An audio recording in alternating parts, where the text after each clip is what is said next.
मणिपुर के ऊपर विपक्ष कभी भी कुछ ना कुछ विषय उठाते रहते हैं, वो उनके हक है। मगर जब सरकार के द्वारा बजट पेश कर रहे हैं, उनके लिए पैसा दे रहे हैं, उसको सुनने में उनका क्षमता नहीं है और उनका करेज भी नहीं है। आइटम नंबर 20C, एक बार मैं फिर रिक्वेस्ट कर रहा हूं, अगर Manipur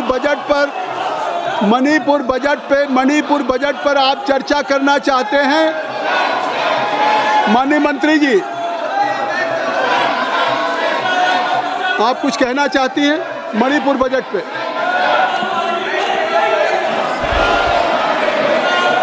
sir,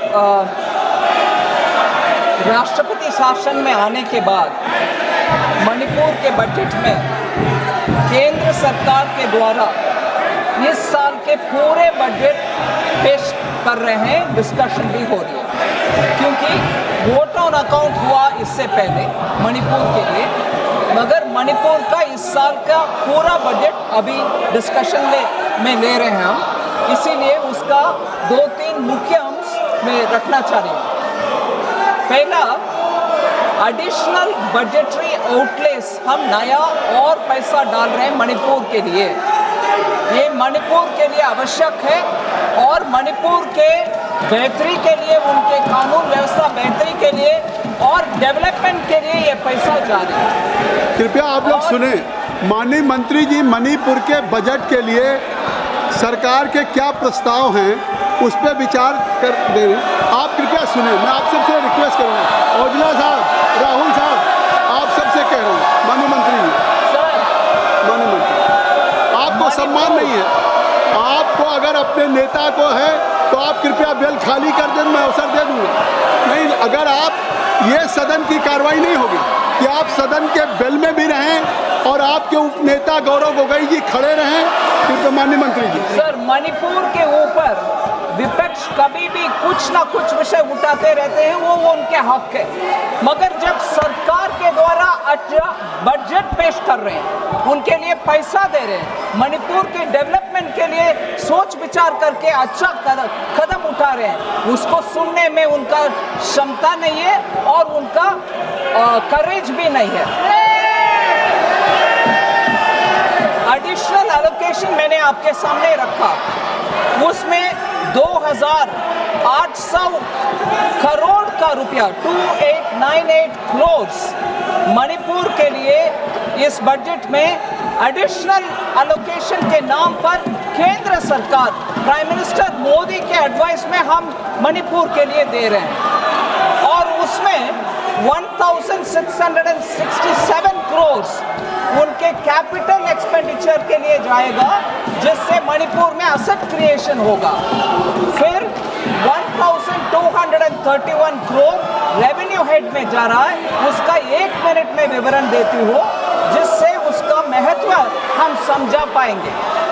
sir, rehabilitation, internally displaced persons Manipur में कैंप्स में रह रहे हैं, उनके लिए सपोर्ट करने के लिए, उनके पुनरावास के लिए हमने 523 करोड़ दे रहे हैं।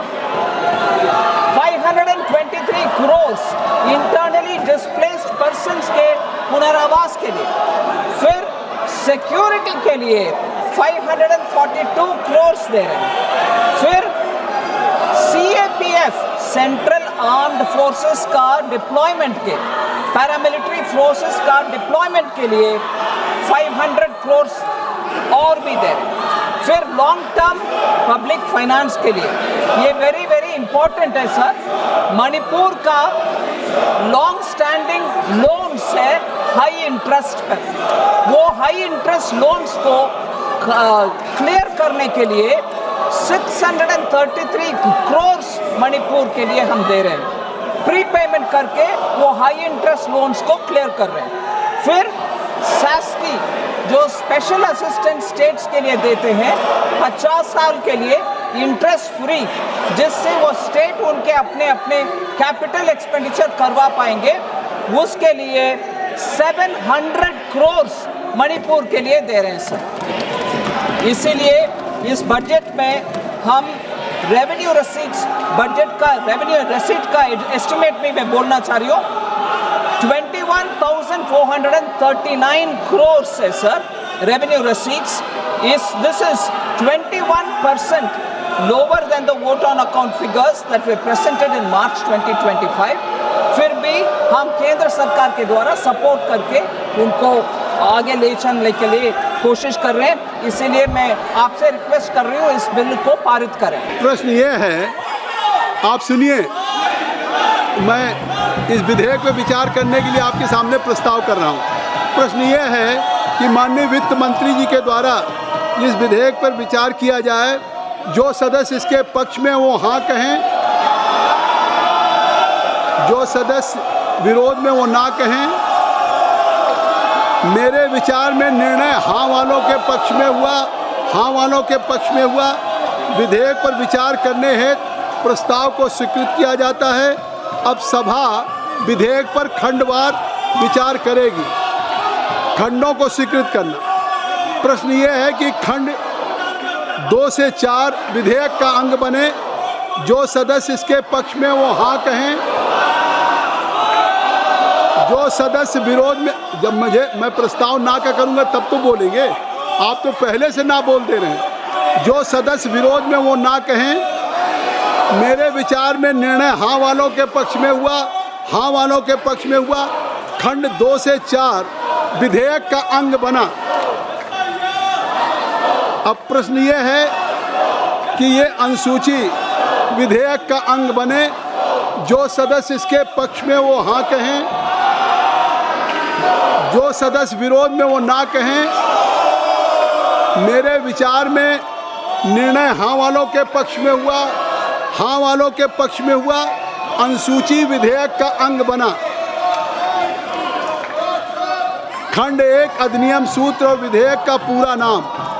प्रश्न ये है कि खंड 1 अधिनियम सूत्र और विधेयक का पूरा नाम विधेयक का अंग बने। जो सदस्य इसके पक्ष में हैं वो हाँ कहें, जो सदस्य इसके विरोध में वो ना कहें। मेरे विचार में निर्णय हाँ वालों के पक्ष में हुआ, हाँ वालों के पक्ष में हुआ। खंड 1 अधिनियम सूत्र और विधेयक का पूरा नाम विधेयक का अंग बना। अब मंत्री जी आप ये प्रस्ताव करें कि विधेयक को पारित किया जाए। Sir, I seek your indulgence, sir, that an opposition which was all the while talking on Manipur is denying money from going to Manipur. Budget को खिलाफ बोल रहे वाले opposition. Only finance minister speech will go on the record. Except finance minister, nothing will go on the record. I can't believe this, sir. Nothing Sir, will go on record. I rise to move that the bill be केवल passed. माननीय मंत्री जी का वक्तव्य जाएगा record पे और किसी माननीय सदस्य का वक्तव्य नहीं जाएगा। I rise to move that the bill be passed. प्रश्न ये है कि विधेयक को पारित किया जाए। जो सदस्य इसके पक्ष में है वो हाँ कहें। जो अभी तो हमने कहा ही नहीं, अभी प्रस्ताव ही नहीं किया। जो सदस्य विरोध में वो ना कहें। मेरे विचार में निर्णय हाँ वालों के पक्ष में हुआ, हाँ वालों के पक्ष में हुआ। प्रस्ताव स्वीकृत हुआ और विधेयक पारित हुआ। आप लोगों से अनुरोध कर रहा हूं कि आप अपनी अपनी सीट पे जाएं, अपनी अपनी सीट पे जाएं। नहीं, अगर आप कोई बात चाहते हैं, नहीं, आप विधानसभा के, इस लोकसभा के बेल में भी रहेंगे और विधेयक पे चर्चा भी नहीं करेंगे। इस लोकसभा को बाधित करेंगे, सत्र की कार्रवाई बाधित करेंगे। ऐसे सदन नहीं चलेगा। लोकसभा की कार्रवाई आप सदन को नियमित चलाना चाहते हैं सुचारू रूप से, तो औजला साहब बैठिए, बर्वे साहब बैठिए, आप सब आप बैठिए ना। बेनी बेनन साहब, चन्नी साहब, राहुल जी, जयप्रकाश जी, आप बैठिए ना। आप सबको बिठाइए। गौरव साहब, ये नहीं। सभा की कार्रवाई शुक्रवार दिनांक 8 अगस्त 2025 को प्रातः 11 बजे तक के लिए स्थगित की जाती है। धन्यवाद।